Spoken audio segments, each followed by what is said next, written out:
What are we getting and when are we getting them? I have no idea.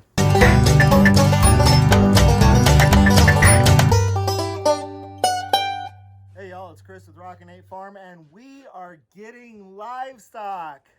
Woo! What are we getting and when are we getting them? I have no idea. But we've definitely made a conscious decision that we want to move in the direction of livestock. It's something that we really would like to happen this calendar year or early 2021. So since we've made the conscious decision that we are going to move into some type of livestock, probably pigs first, we are starting to do what we need to do to get ready for them. So we've been doing some spring cleaning, I guess you can call it, in the barn. And it's one of those can of worm projects. It's just like when you do your spring cleaning inside the house, it gets so much nastier and worse before it starts getting better. The first thing that we did is we came in here and we cleaned out this area. This was really kind of a junk area, scrap wood, tools. So we came in here and we cleaned all of this out. And we also cleaned up all of the trash and junk and crap that was out here on the sides. And the reason I wanted to get all this cleaned out is because we are going to make this outdoor area over here my outdoor workshop. So we're going to move my tools and my saws and my workbench and things like that out here so that I can actually have a little more airflow and a little more movement of wind. We are going to take this area over here that currently does not have a roof on it and probably use this to raise some type of poultry. But the first thing we have to do is take care of all of the rot in the roof. So that was the main reason that we emptied this area out, was so that we could really start assessing the amount of damage that was done in here and see what we needed to do. But as I said, that means that the rest of my barn is currently trash. So all of my scrap lumber, all of my scrap metal, all of my scrap pipe is in this area, and all of my tools have been moved back here. But one of the things that's kind of exciting is through the cleanup project, the barn is starting to get used for things that barns are supposed to get used for, like hay and feed bins. And it's kind of exciting to start seeing the barn get used for barn type stuff. So we're gonna take a good look at the roof here, see what we need to do, see how bad the damage is, see how much metal can be salvaged, and then once we generate a parts list, we'll see what we can do about getting this area roofed back in and then getting the workshop moved out here. So first things first, I'm gonna kind of get on a ladder just to take a look and see how bad the damage is. Hey y'all, it's a new day. We got quite a bit of work done yesterday, but there's a lot more to do. I knew I was opening up a can of worms. I knew that as I got into this, I was going to start discovering more rot than I originally thought was there. And in some ways, I'm pleasantly surprised. In other ways, it's like, this sucks. But as you can see, we got all the roof ripped out of this area here. I've still got to get in here. This is actually a little difficult to remove because it's not rotted. It sits underneath the overhang of the actual barn itself. So this area all the wood is really solid and it has good old-fashioned super long nails in it. So this is actually proving to be a little bit difficult to get off, but you can see that I've had a few of these trusses that were just completely rotted out. I was able to snap them in half. And I think it's kind of interesting how sometimes a project kind of evolves as you go along. So my wife and I were sitting out here and we were looking at all the damage and we were looking at the neglect. Like at some point it was leaking really badly in here.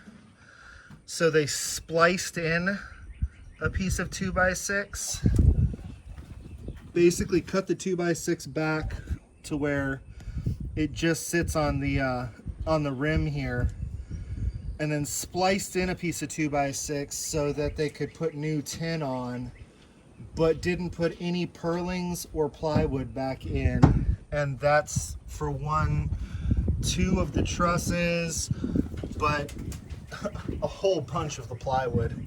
I mean, we got to go all the way to here before we get back to plywood again.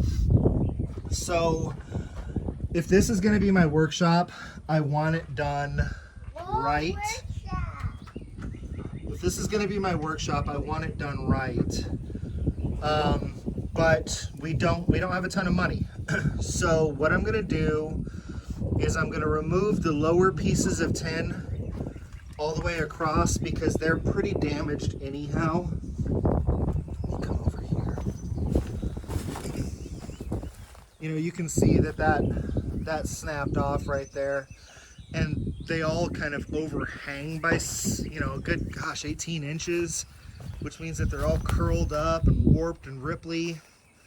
So I'm going to remove all of these lower pieces of tin, replace that missing plywood, and replace this this 2x6 fascia board here. And then we are going to use some of the good 2x6 trusses in this area to replace the 1 or 2 or 3 bad 2x6 trusses over here in this area. And basically, there's my little guy, he's out here helping me. Basically what we were gonna do, and I told you about this yesterday, is, you know, somewhere right around here, basically in the middle-ish, we're gonna put in, you know, another one of these walls.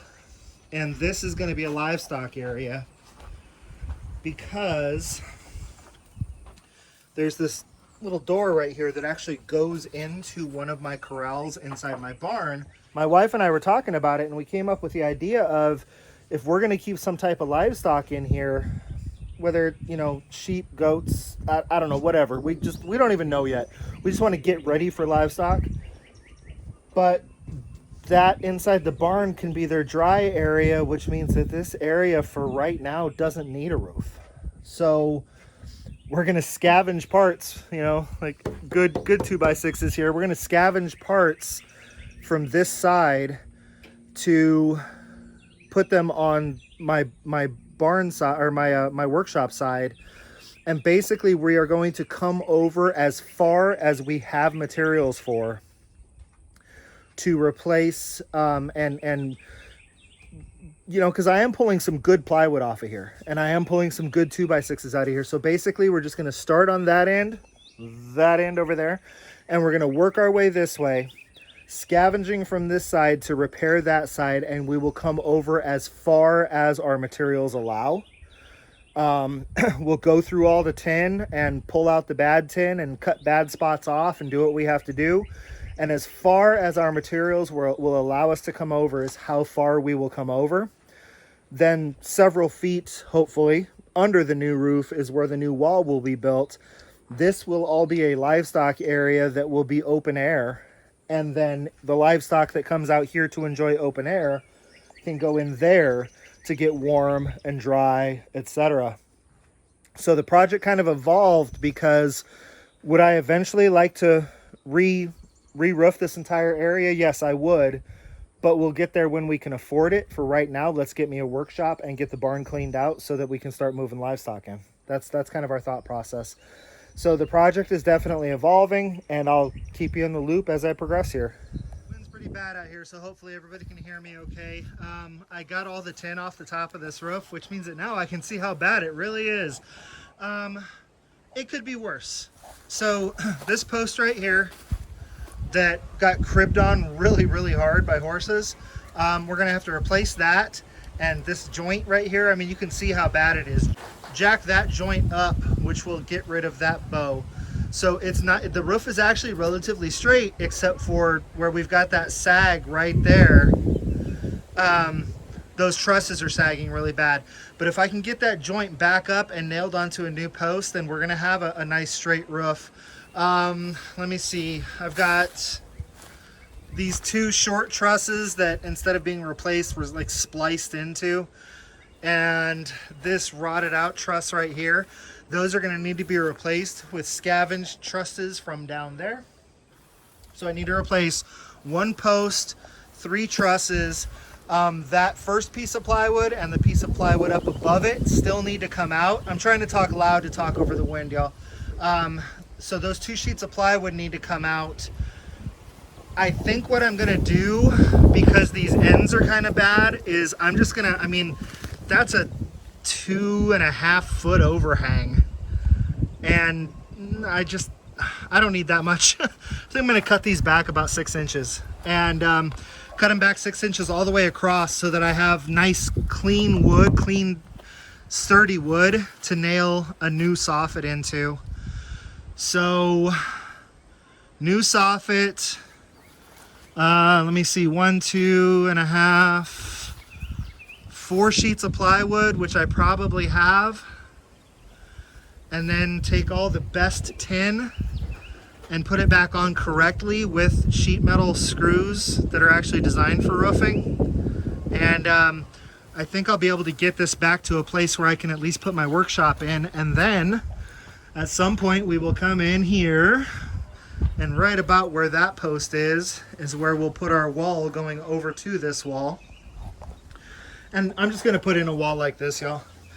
You know, I'll find some 2x6s, 2x4s, 2x12s, whatever I've got that's enough to make this span across this room. And then that way I get some good ventilation. So I want to bring the roof back. If the wall is built here, I would like to bring the roof back at least, there you go, at least to this truss here, if not to that one there. So that if the wind is blowing rain in from this direction, the majority of it is, you know, it would have to really be going sideways to go more than 5 or 6 feet and start getting through here and into my workshop. But knowing that that's a possibility, I'm also not going to put tools, you know, I mean, the majority of my tools will be back here on the drywall.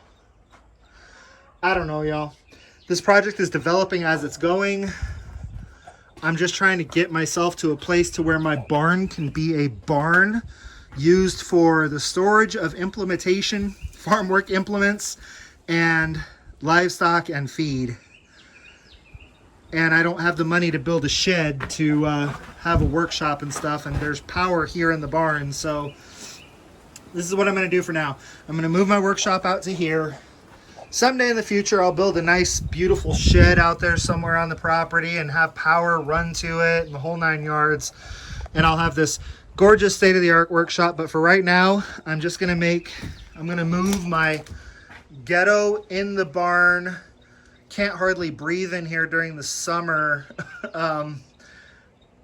workshop and move it out here to a place where it's nicely ventilated. Once I've got my workshop in or outside, I will probably start working on those back barn doors to be able to get this barn a little more ventilated. I mean, I work in here all summer long. It's not like it's so stuffy that you can't work in here, so it's not like it's dangerous for animals. I mean, I get in here and I work my butt off for 10-hour days in the middle of the summer. So it's just hot and stuffy. I'd rather be out here in the breeze. Well, I had a few minutes to come out here and do some work on the barn, so I started straightening the roof. And I was able to get that rafter there nice and level with this rafter over here, because the roof down here, I need to cut some rod out of it, but this roof is all straight. If you put a nice long level on it, you'll see that that's all straight. That roof down there is all straight. It was just this sag right here in the middle, and this was the culprit. So what I'm doing right now is I'm leveling the roof, and then I'm going to put a new post in alongside this post, and I'll have to put one on the other side too because of the fact that I've got 2 different fascia pieces here. So, but you can see how unlevel it was. I've already lifted this up about 1 inch. So imagine this 1 inch lower than it is now. That's how bad the roof was sagging right here. So I'm just getting ready to lift this second piece, get it screwed into the existing post, and then I'll get some new posts in, and we'll have a level roof that we can start papering and tinning and all that good stuff. I am out of breath and dying, mostly because I'm a fat old man, but also because demolition is hard work. Fun, but hard work. So I think we're gonna wrap up this portion of the barn video because I've actually spent a lot more time demolishing things than I thought I was going to. So we'll call this the barn demolition video, and then as I get it put back together, maybe we'll shoot another video. But this is basically where I'm at, and it's not good, but not unexpected. I had a lot more rod in here than I thought I did.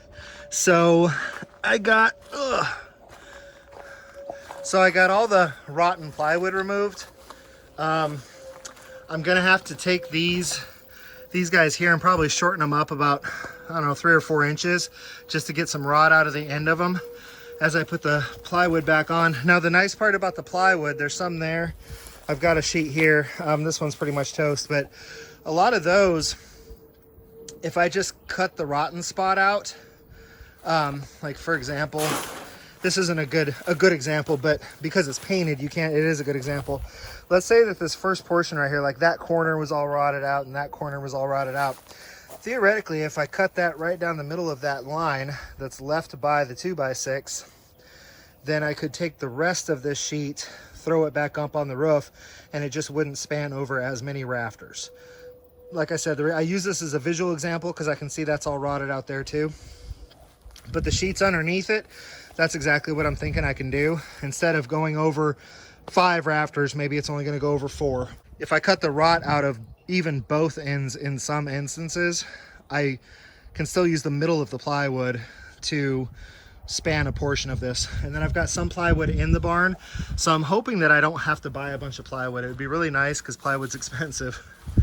But we've got to come in here and cut back all of the rafters, and then we have to put a new fascia board on the front of it, and then get all the plywood back up there. And then I'm gonna go ahead and paper it and then tin it, because and I know a lot of people are like, Chris, this is overkill. You could just throw some purlins up there and throw the tin over it. I'm gonna have all my tools under here, y'all. You know, this is gonna be my workshop, so I don't want to take any chances of drips and, you know, all kinds of yucky stuff. So I'm actually gonna take only the best tin over the first half of this, and then I might take some tin that maybe a nail hole worked its way out, and I can maybe fill that nail hole in with some silicone or something like that and use that on the other half of the roof. But I figured that between the tar paper, the plywood, and the tin, my tools should stay dry, which is what I really care about. So this is it for the demolition. You can see that I've had to rip out a few rotten rafters. There's a few more missing down there. I do have lumber to replace 3 of them. Those are 16-foot long 2x6s, so they're not cheap, y'all. Hopefully I don't have to buy too many more of those. Then we'll get the plywood up. Yada yada. You know where I'm going with this. So I'm gonna call it quits for here. The demolition is done. I got all the rot out. There was a lot more rot than I thought there was. Like plywood that looked like it was okay. Once I got up there and got the tin off, you could see from the top side of it that it was not okay, and you could just stick your finger through it. Yeah, it's kind of weird how from underneath it can be like, oh, that's a good sheet, and then from above you stick your finger through it. So a lot more rot than I was hoping for, but it wasn't unanticipated. I mean, this is a 1978 barn, you know, I mean, so we're looking at what, 42 years old? If the roofing's never been redone, you know, that's an old roof. So, yeah, a lot of work getting it demolished. Now it's going to be a lot more work getting it put back together. But I'm really looking forward to having a barn that can serve the purpose of a barn, housing animals and feed. So I'm just going to keep working on this thing as I have time and as I have money. And eventually y'all will see the finished product and see all of my tools out here and see that I'm using the barn for a barn. But until that happens, I want y'all to be happy and live healthy.